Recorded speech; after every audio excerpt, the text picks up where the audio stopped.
Welcome student. तो आज हम आपके साथ में वैक्यूम ट्रेनर से सैंपल कैसे कलेक्शन करते हैं वो वीडियो शेयर कर रहे हैं। तो आपको मालूम होना चाहिए कि वैक्यूम ट्रेनर से कलेक्शन कैसे करना चाहिए हमें, और उसमें हमें क्या क्या चीज़ों पे ध्यान देना है। और बहुत हार्ड प्रोसेस नहीं है, बहुत इजी और बहुत ही सिंपली प्रोसेस है। आपने शायद कभी किया नहीं हो या कभी देखा ना हो, उस वजह से आपको थोड़ा सा लेंदी लगेगा, पर लेंदी है नहीं। बहुत ही इजी और इजीएस्ट वे में प्रोसेस है। तो आप इस वीडियो को पूरा देखें। पहले हमारे पास में 3 ट्यूब है, एसएसटी ट्यूब है, प्लेन का ईडीटीए ट्यूब है, फ्लोराइड ट्यूब है। उसके बाद में हमने नीडल और उसका कैप लिया है। फिर उसके बाद में हमने स्वैब लिया है और स्टिकिंग लिया है। फिर हमें हमारे पास में ग्लव्स होने चाहिए और हमारे पास में टूनिकेट होने चाहिए। ठीक है, ये सारे चीज़ होना बहुत बहुत इम्पोर्टेंट है। और ये जैसे कि आपने टूनिकेट पे देखा होगा थायरोकेयर का लेबल है।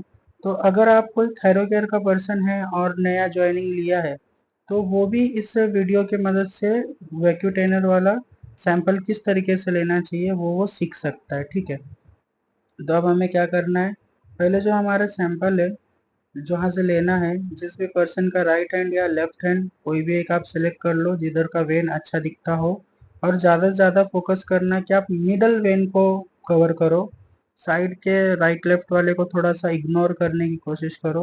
ज़्यादा से ज़्यादा फोकस आप रखो मिडल वेन पे, जो सेंटर से वेन आता है उसमें फ्लो आपको अच्छा मिलेगा। और वैक्यूम ट्रेनर के लिए सबसे बेस्ट वेन उसको माना जाता है। साइड्स के वेन में क्या होता है, थोड़ा बैलेंस बिगड़ने की वजह से आपका डबल ब्रेक होना पड़ सकता है। तो वैक्यूम ट्रेनर लगाने का भी सिंपल प्रोसेस है। आपको फ्रंट साइड से हुक करना है उसको, और बैक साइड से उसको टाइट करना है। कभी भी फ्रंट साइड से आपको टाइट नहीं करना है। फ्रंट साइड से कभी भी पट्टे का पूरा हिस्सा होना चाहिए, जिससे कि ऊपर ऊपर के सेक्शन का पूरा वेन एक 1 मिनट के लिए, ज़्यादा से ज़्यादा सिर्फ 1 मिनट के लिए आपको वैक्यूम ट्रेनर लगाना है। 1 मिनट से ज़्यादा आपको वैक्यूम ट्रेनर नहीं लगा के रखना है।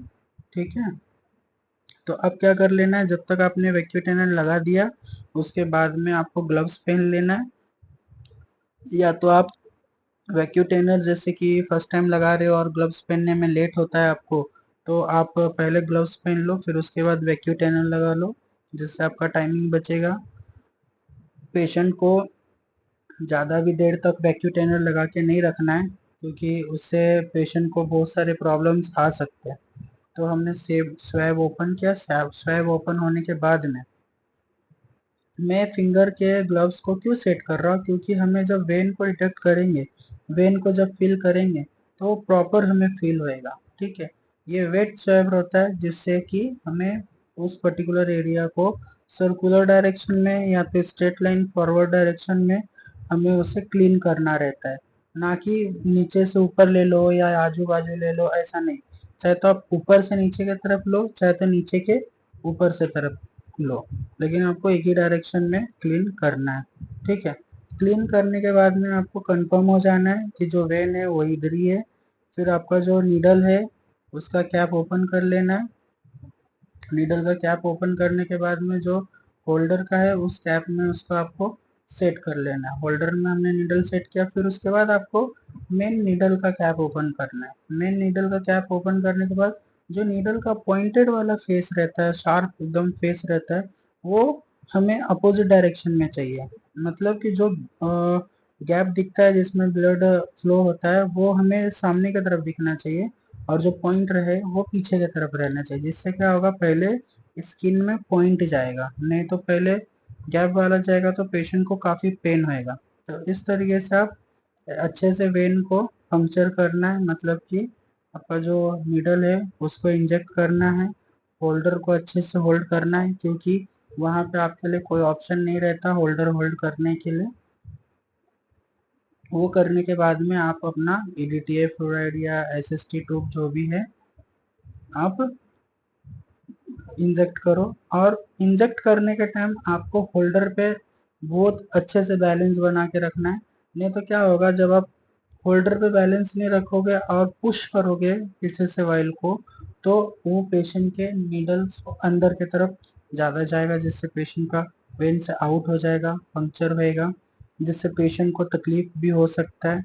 और आपके खिलाफ एक नेगेटिव फीडबैक भी जा सकता है आपके लैब ओनर के पास या आपके एग्जीक्यूटिव्स के पास में। तो आपको उसके ऊपर काफ़ी ध्यान रखना है और फ्लो को हमेशा देखना है कि आप वैक्यूम ट्रेनर में जब ऑयल को डाल रहे हो तो किस तरीके का फ्लो आ रहा है। ठीक है, अब हमें सेम सिंपली अपना वेट वाला स्वैब रख कर नीडल बाहर निकाल लेना है। बाहर निकालने के बाद में आप वैक्यूम ट्रेनर अपना टूनिकेट को ओपन कर दो, पेशेंट के मुट्ठी को ओपन करके फोल्ड करवा दो। अब उसके बाद हमें तुरंत क्या करना है, उसको स्टिकिंग लगा देना है। ये सारा जो मटेरियल आप अभी देख रहे हो, अगर आप थायरो केयर की तरफ से हो तो थायरो केयर का आपका जो भी बुकिंग ऑर्डर रहेगा, आप उसमें सब कुछ दिया हुआ रहता है। सिंपली आप उस पैकेट को ओपन करके आप डायरेक्टली पेशेंट का सैंपल कलेक्ट कर सकते हो। हाइजीन और नीट एंड क्लीन का बहुत बहुत ध्यान रखना, क्योंकि आप क्वालिटी को ही अश्योर करते हो। Thank you for